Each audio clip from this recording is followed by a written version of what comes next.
Hey, how you doing? You know what?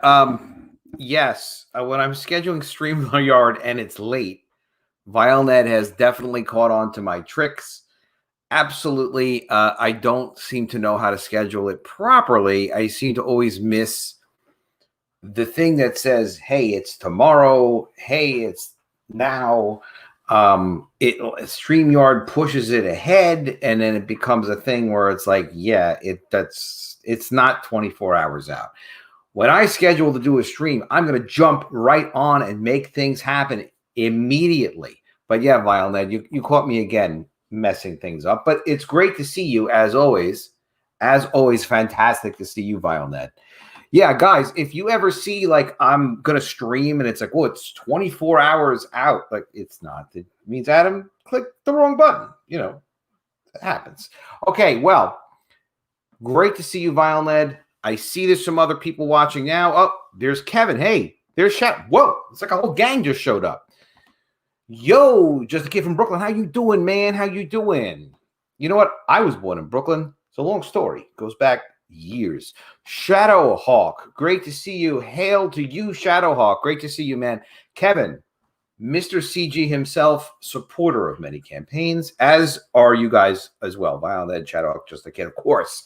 However, Kevin, it's a pleasure. I know you're out there doing the UK thing right now. Leg Kick, great to see you. And again, thanks for sending articles. If you guys want to send any articles that you see that are cool, you think it'd be fun for me to cover, I always love to see them. You can hit me up on Twitter or you can hit me up on Facebook with them. You know, my Twitter is @ComicsWeLove.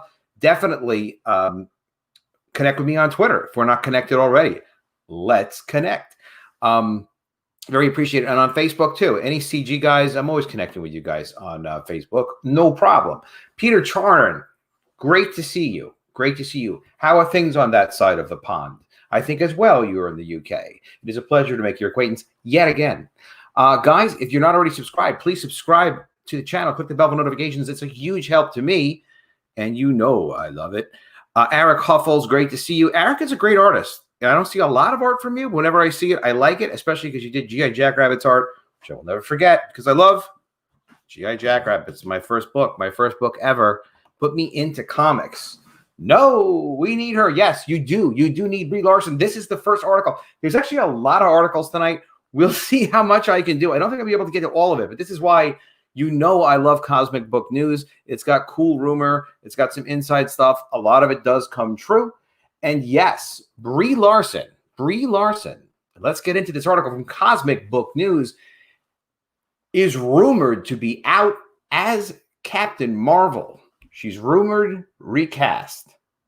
Amazing, right? Amazing. It's claimed that Brie Larson might be out as Captain Marvel, with the role rumored to be recast in the MCU. And wait till you see who they're talking about recasting. Now, Cosmic Book News sourced this off of Overlord DVD YouTube channel, which is an awesome YouTube channel. He does have a lot of cool stuff on all sorts of pop culture stuff and Star Wars and things like that. So the rumor comes from the Overlord DVD YouTube channel, Doomcock, the future ruler of Earth as he is known, who previously said Disney is losing confidence in Brie Larson as Captain Marvel. I mean, and who wouldn't? Around the time of the release of Captain Marvel and the Avengers Endgame, it was reported Brie Larson didn't get along with the cast and that her future in the MCU was in doubt. Recently, also saw YouTube Grace Randolph offer that Brie Larson is unlikable. Unlikable. How could you say she's unlikable? She's very unlikable. That the Captain Marvel directors didn't deliver. They're not directing or writing the sequel. Obviously, something is not right. And that Kevin Feige thinks Captain Marvel is weak. Weak. We can also add that it appears as if both Brie Larson and Captain Marvel will not be involved with Feige's MCU Phase 4 plans, which look to be all about Elizabeth Olsen and Scarlet Witch creating the multiverse. Rumors have offered Larson and Olsen don't get along. Interestingly enough, Feige took back comments that said Larson's Captain Marvel is the most powerful character in the future of the MCU, with Feige now stating Olsen's Scarlet Witch is the most powerful in the MCU.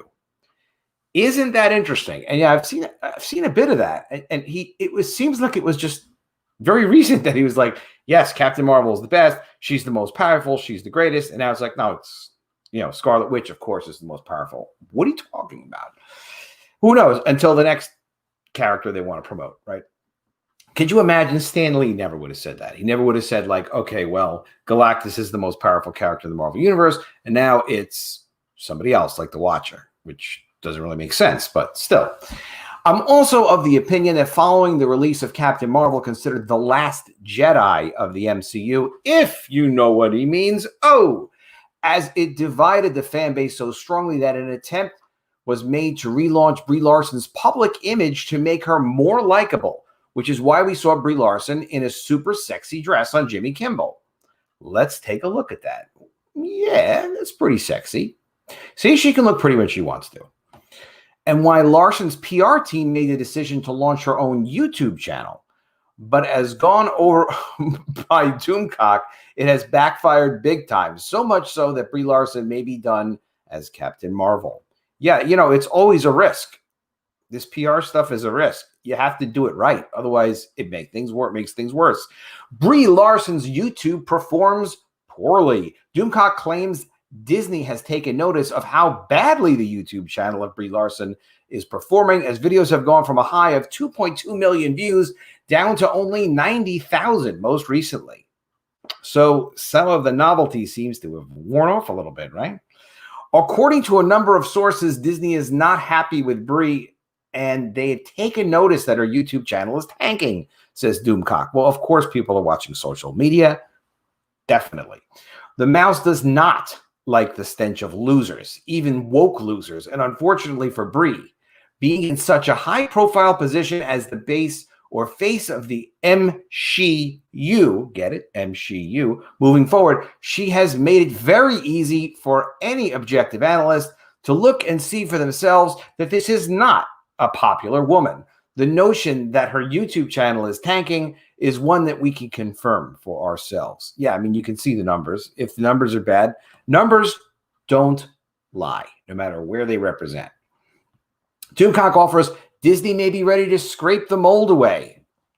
What a horrible thing to say, but it's true. That's what she kind of is. And says sources have filled him in that while it is not set in stone that Brie is gone, she's currently on very thin ice. Disney has been paying attention to the downward trajectory of her YouTube page, and trust me, they know people don't like her.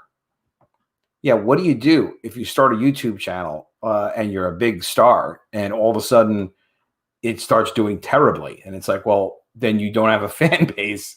So how do you correct that? I don't know. That's not for me to figure out. Rogue might replace Brie Larson and Captain Marvel in the MCU. Rogue is a cool character.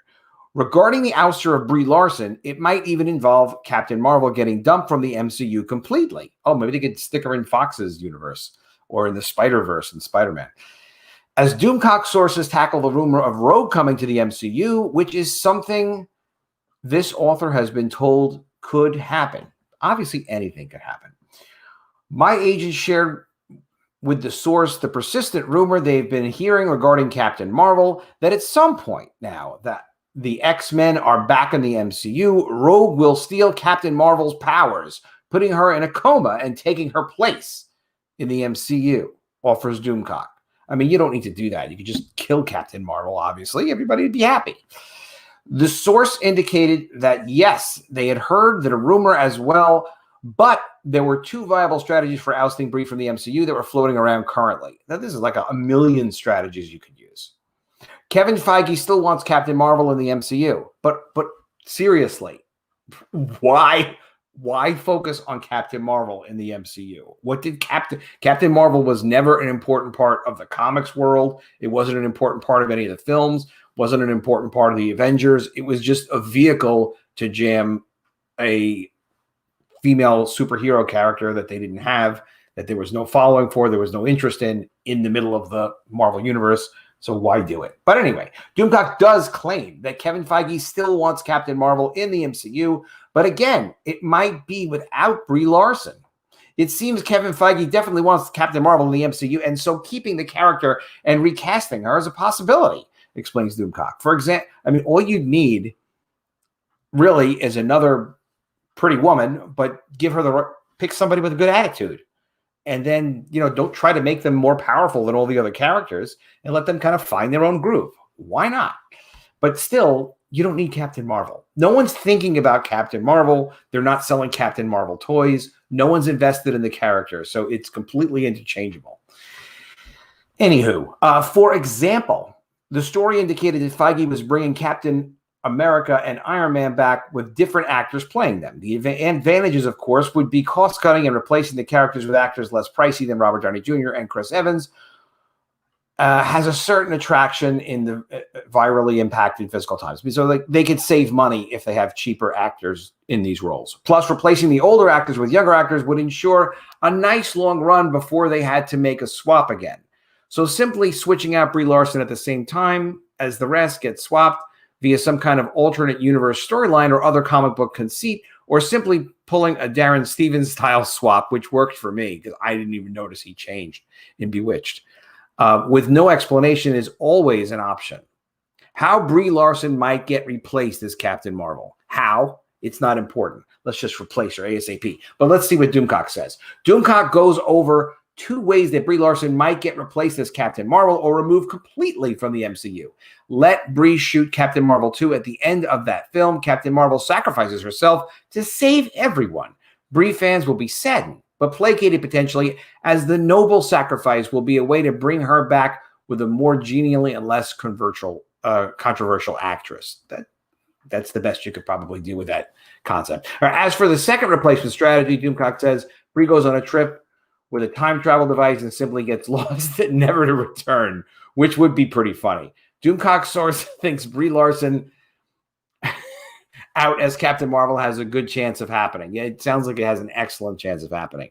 Could you imagine, though, if they send Brie Larson back in time and then you start to see her throughout history? Like, who's that woman in that photograph, like that with Wonder Woman? And like she's sort of impacting the history even more to make it worse. Well, with all that baggage, I'd say it stands a good chance it will happen, says Doomcock's source. It's again noted that Kevin Feige still wants Captain Marvel to be a part of the MCU, as it's claimed Kevin Feige is building to an all-female Avengers, which has previously been rumored. I mean, that's fine, but build it based on a character that resonates with the audience, at least one that resonates with the comics. I guess Scarlet Witch is going to be in there, so yeah, why not? Katie Sackhoff, Gina Carano, imagine Gina Carano, rumored for Captain Marvel. According to Doomcock's source, names that have been mentioned to replace Brie Larson as Captain Marvel in the MCU include Katie Sackhoff, Gina Carano, from The Mandalorian, obviously, and an unknown woman of color. Teyonah Parris is playing Monica Rambeau in WandaVision, who in the comics has gone by the Captain Marvel name. Okay, yeah, that could work, I guess. Doomcock further says his sources have filled him in that the reason there have been the rumor going around of Gina Carano, Cara Dune's Star Wars series spinoff from The Mandalorian is that Jon Favreau wants to keep Gina Carano in Star Wars and doesn't want her jumping ship to Feige's MCU. Probably the same with Katie Sackhoff's Bo-Katan Kryze. And we can also add that Favreau has been able to show strong female actors and characters in The Mandalorian without making them look woke, like what Feige did with Captain Marvel. So that's the lowdown on Captain Marvel and Brie Larson. And I would say it seems pretty damn likely. I don't know what you guys say over in the chat, but it seems pretty damn likely that this woman is going to be out of comics. It would help them a lot. And I guess if I were them, I would go with that storyline about, oh, she sacrifices herself. And yes, now she's saving the world because she sacrifices herself. Make her a hero. Why not make her a hero? Let her redeem herself in some freaking way.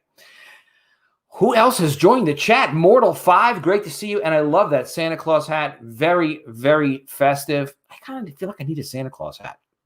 Mighty Joe says she can't act. And I like some of the movies she's been in. Okay. So that's good. You like a few of the movies. From Periscope, Montregal G04 says, smiley face. Good to see you. Don't kill her. Don't kill her. All right. Nobody's going to kill nobody. Speaking of killing people, don't do that either. And make sure you subscribe to the channel. Click the bell for notifications because it's an amazing thing to have you as part of the channel. I really appreciate it. Actually, the numbers on the channel have been going up a lot. We're almost up to 1,500 subs, which is fantastic. I'm going to try and keep streaming every single day. I was streaming on a couple of channels yesterday. I was on Billy Tucci's channel.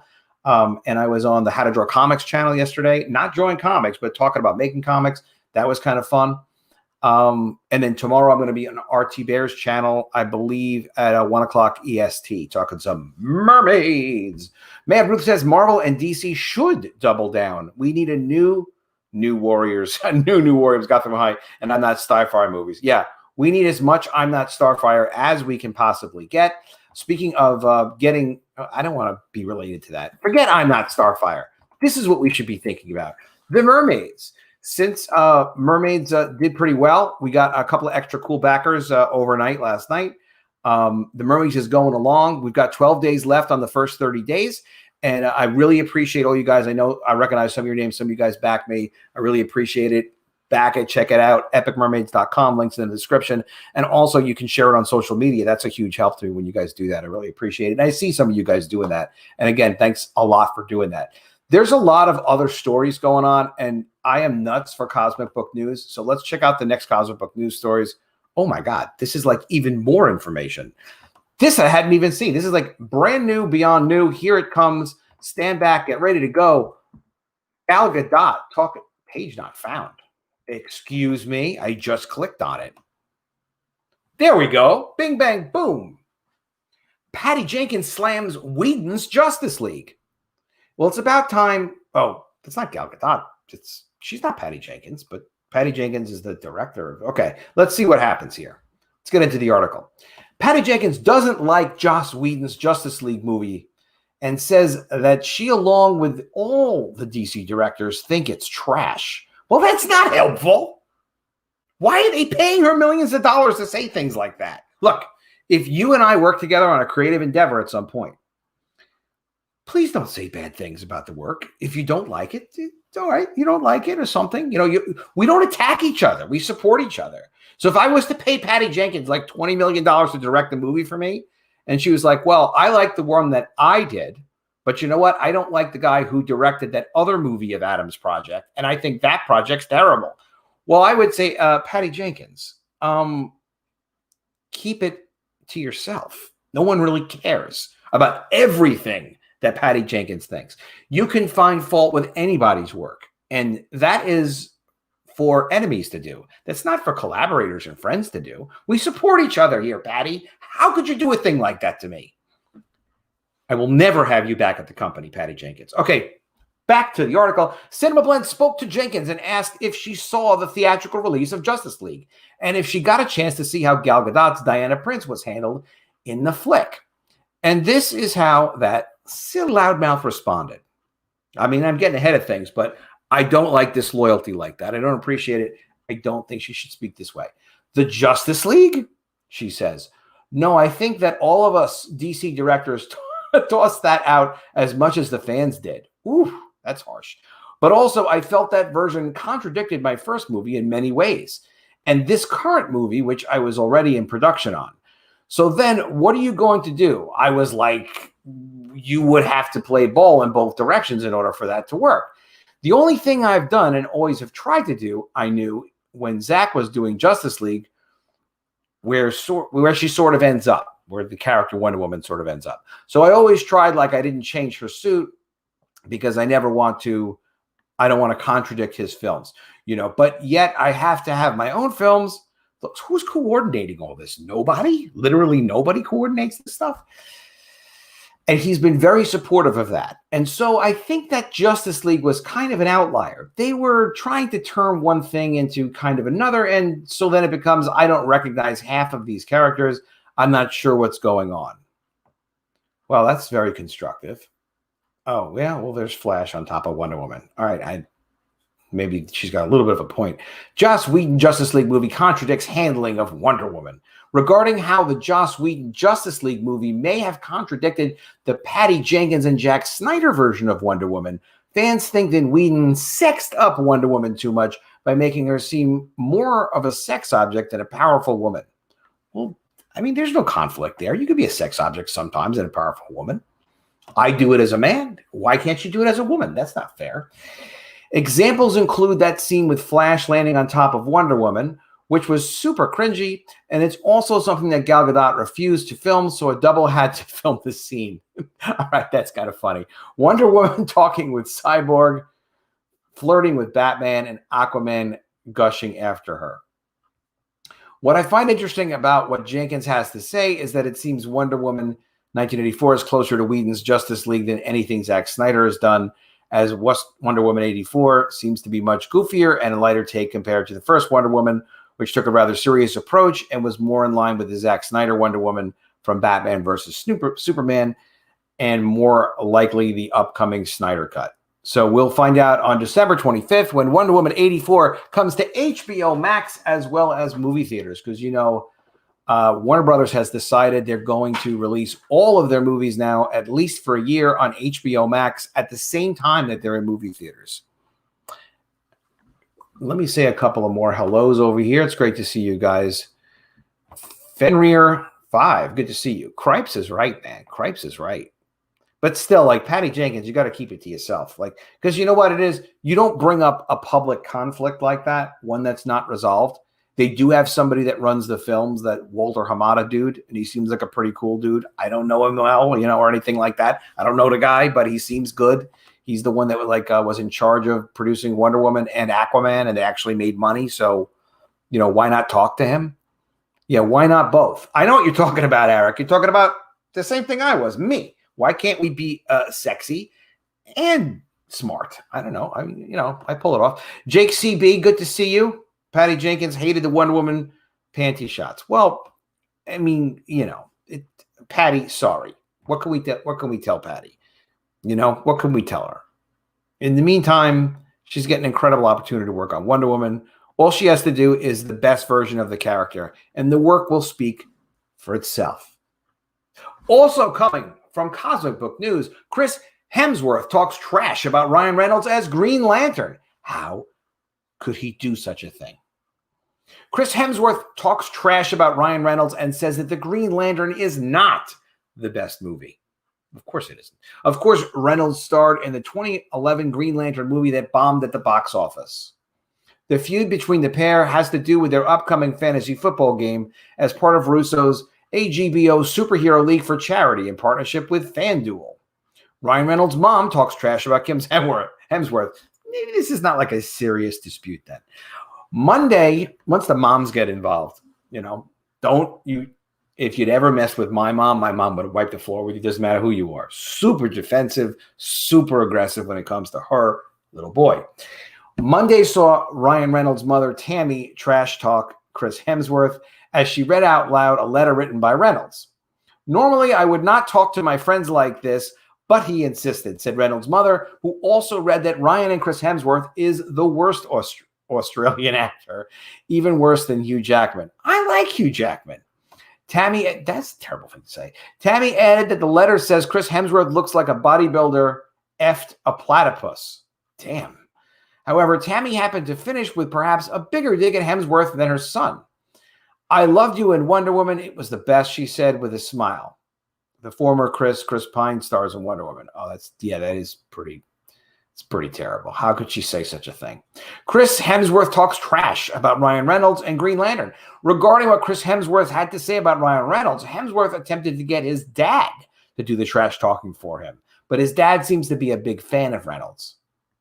Hey, Ryan Reynolds, what's up, man? So you got your mom to trash talk me, say some horrible things about me. So I got my dad here to say a few things about you, says Hemsworth. Why don't you tell him what you think of him? Hemsworth's dad responds that Reynolds is a top man, which sees Hemsworth fire back. He's not a top man. You got to set these things up in advance. Hemsworth asks, what did we talk about before? Tell him all the things we discussed. You hate him. He's a dickhead. The worst actor. Your least favorite Canadian in the whole world. You hate Aviation Gin, which is a gin company that Ryan Reynolds sold. Good for him, for like $1 billion or something. It's disgusting that it's not your favorite drink. Regarding Green Lantern, Hemsworth dad says it's the best movie. That's pretty funny. And Green Lantern, what did you say about that? Questions Hemsworth. It's not the best movie ever. Even if you liked him, it's not the best movie. All right. Well, that's just a little, cute, funny publicity rivalry stuff. And that is kind of funny. it's good that these guys screw around and they have a good time. We all like to screw around and have a good time. And if you're a multimillionaire and you're having a good time, why not? Why not do it? Violet says, didn't Warner Brothers just kick Whedon to the curb? Yes, they did. Maybe she got the green light to trash him. Yes, she might have. She absolutely might have. But still, they're still releasing HBO Max's Snyder Cut. Like, it just sets a bad example all around. But she might have had a green light to trash him. I mean, she didn't like what they did with the character. But the thing is, like, you got to take that to the top and try to work it out. Mighty Joe says, it's funny how people say they want comic accurate movies, but you do it and they complain. GI was faithful to the animated movie, and the new Hellboy was spot on to the comic. Yeah, I didn't see the new Hellboy. I hope it did well.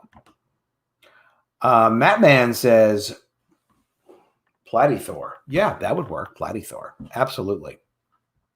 All right, guys, believe it or not, they actually have a couple more interesting articles on Cosmic Book News. And I had some other articles too, but we can't do this all night. It's going to be crazy. John Barenthal is rumored back as the Punisher for MCU, for the Marvel. How cool would that be? I thought he was cast perfectly. He was just excellent as the Punisher. I have liked the Punisher since the Punisher was in Daredevil in the Marvel's Frank Miller run.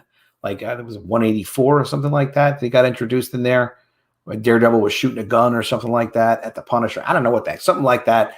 But and then he was very cool. John Barenthal, Punisher rumored for MCU from Cosmic Book News. Punisher John Barenthal is now rumored to potentially be coming to the MCU, which follows it. Said, okay, check this out. Charlie Cox's Daredevil is supposed to be appearing in Spider-Man 3. That's another article. Should that one come first? No, we're going to do that one later. The rumor comes from YouTuber Grace Randolph, who covers the Daredevil news in her latest video. Grace offers that Kevin Feige indeed is bringing back Charlie Cox for Spider-Man 3, which will see Matt Murdock as the lawyer for Peter Parker, but that it is unknown if Cox will be suiting up as Daredevil. It's getting closer. Randolph says that Kevin Feige likes Charlie Cox as Daredevil and realizes he has lots of fans, so Feige has decided to bring back Daredevil as part of his MCU plans, and that Feige likes a couple of the other Marvel Netflix actors and characters, including John Barenthal as Punisher and Vincent D'Onofrio as Kingpin. Yeah, I mean, especially for all the changes they're going to be making in the MCU, why would you not want to integrate the actors who've been successful in those roles and then have those characters in the Marvel Universe, especially because you can do, theoretically, a lower budget Daredevil, a lower budget Punisher movie, and it builds something that could be really profitable for them. I'd like to see it. They were good. I used to love those characters.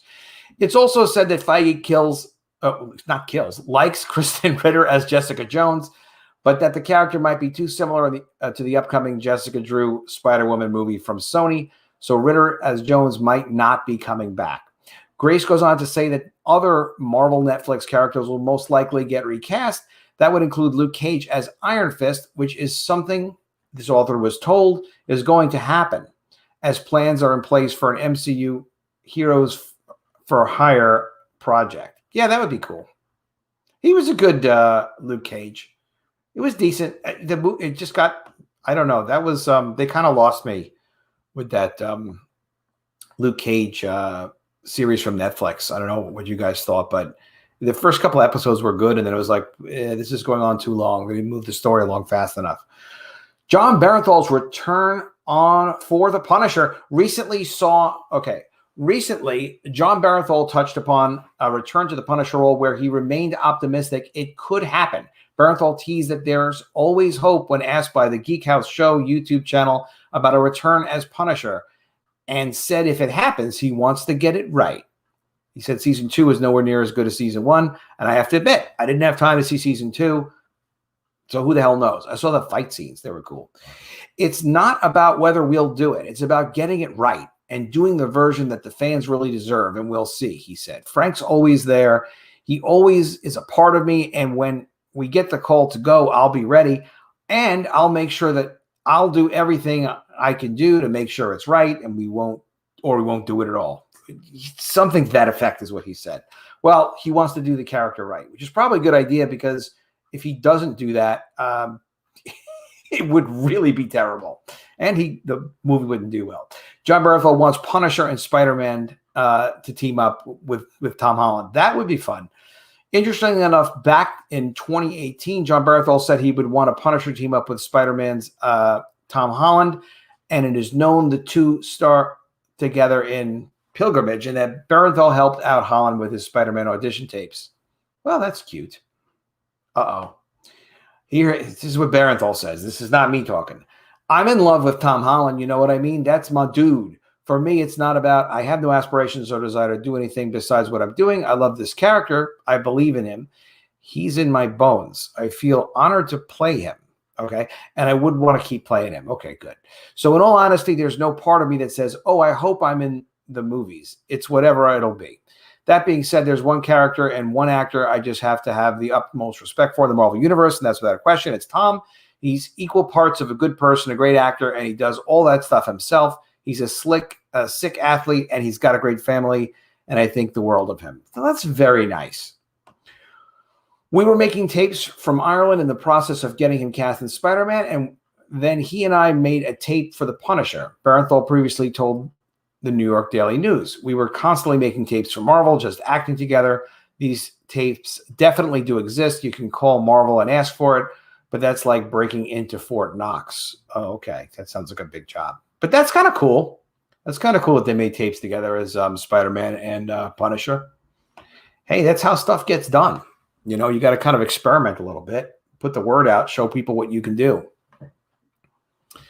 Guy from Red Bank. And which Red Bank? New Jersey Red Bank. Hey, yo, to you too, man. How you doing? Eric Huffle says, all these white males, big yikes. Yeah, racist SJW on Twitter. Yeah, I didn't even think of that. Unfortunately, I'm not seeing color, so I'm getting kind of thrown. Leg Kick says, second season of Luke Cage was better. Iron Fist was a disappointment.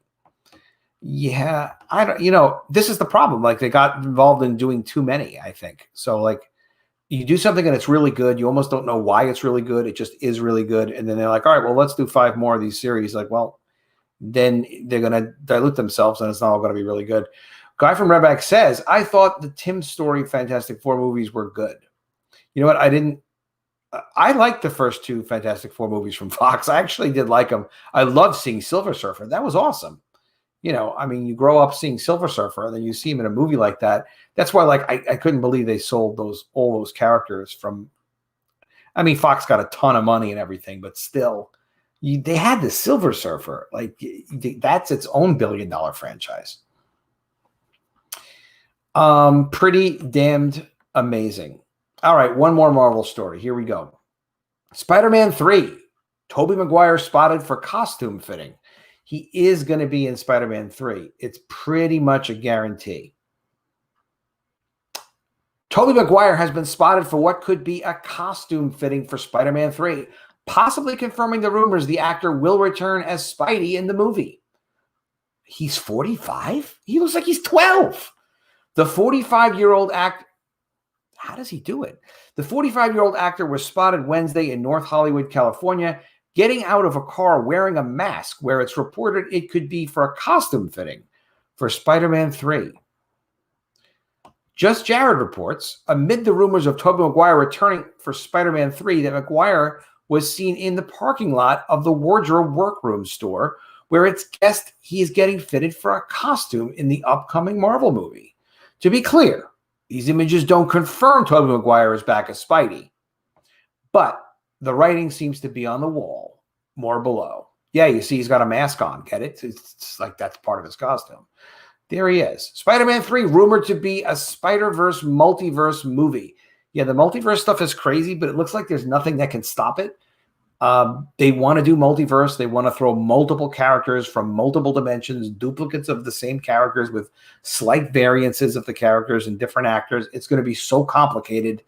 I don't know if the general public's going to like it or not, but it's just one way of completely throwing out continuity. Spider-Man 3, rumored to be a Spider-Verse multiverse movie. It's probably going to be.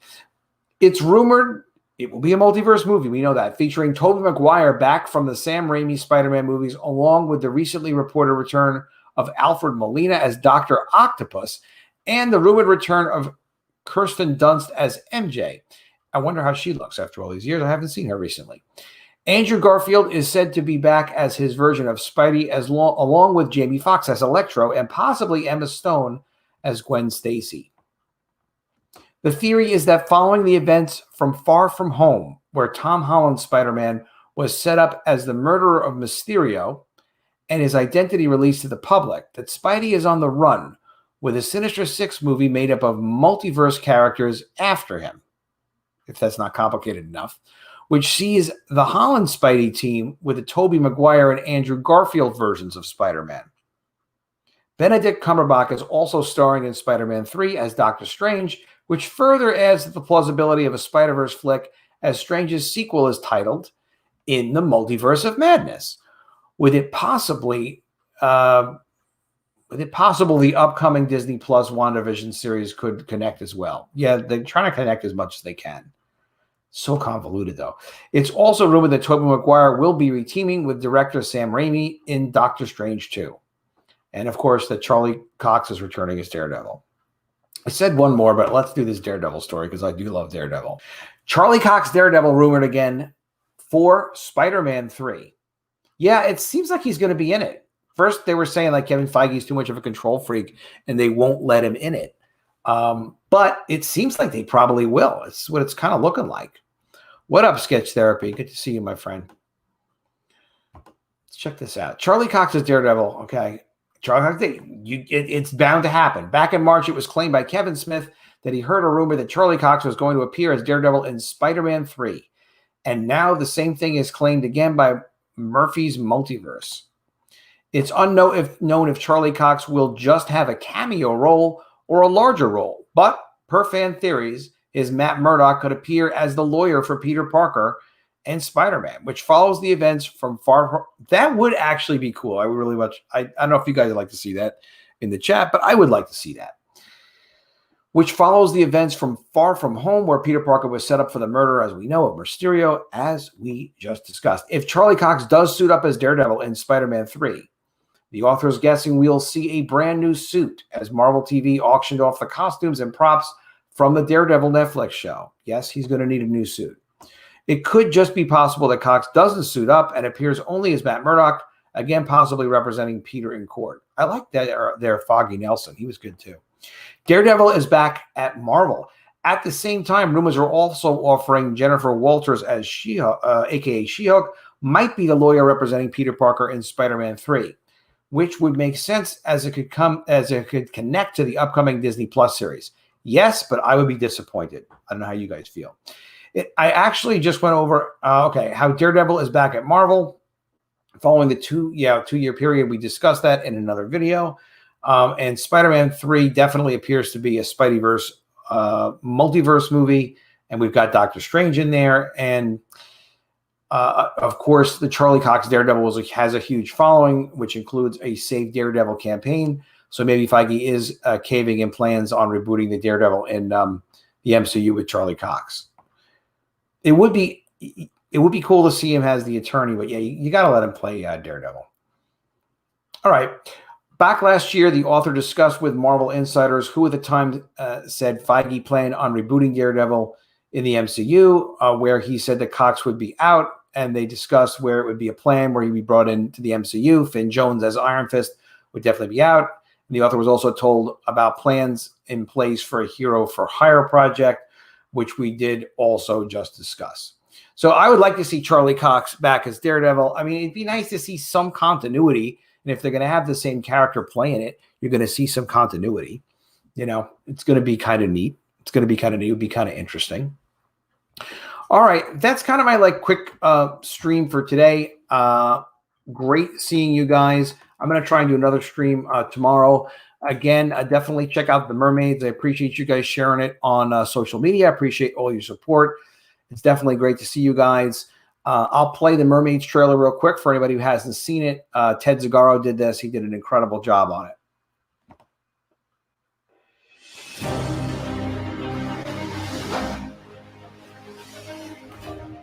Mermaids.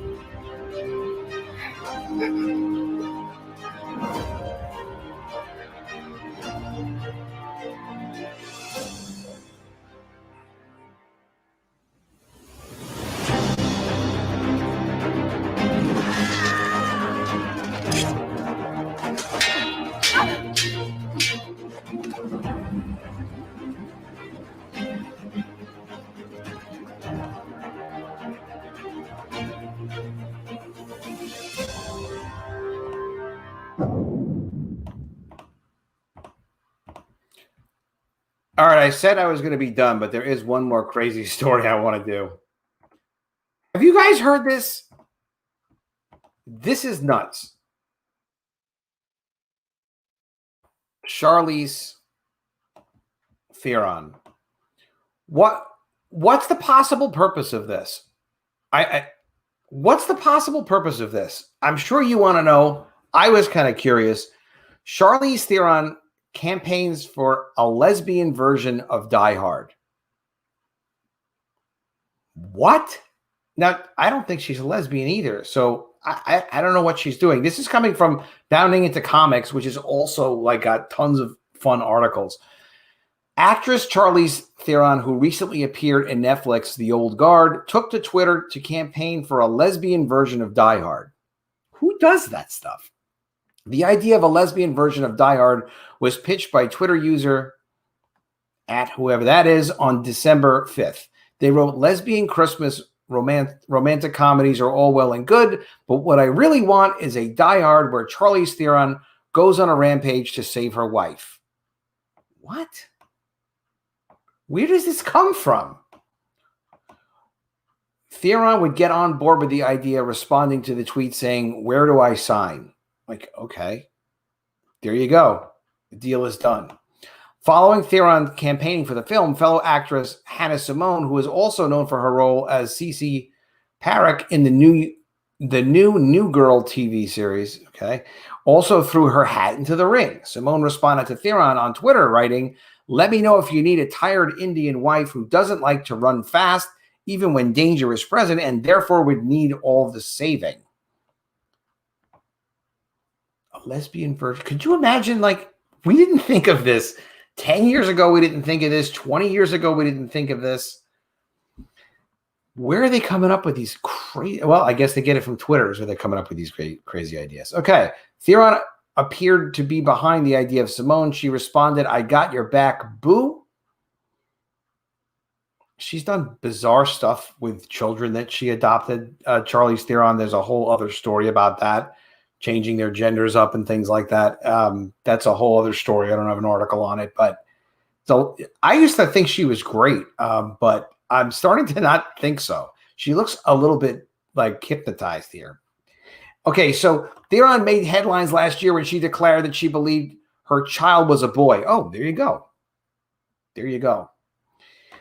Theron spoke with the Daily Mail about her oldest child, Jackson, who the actress adopted as a baby back in 2019.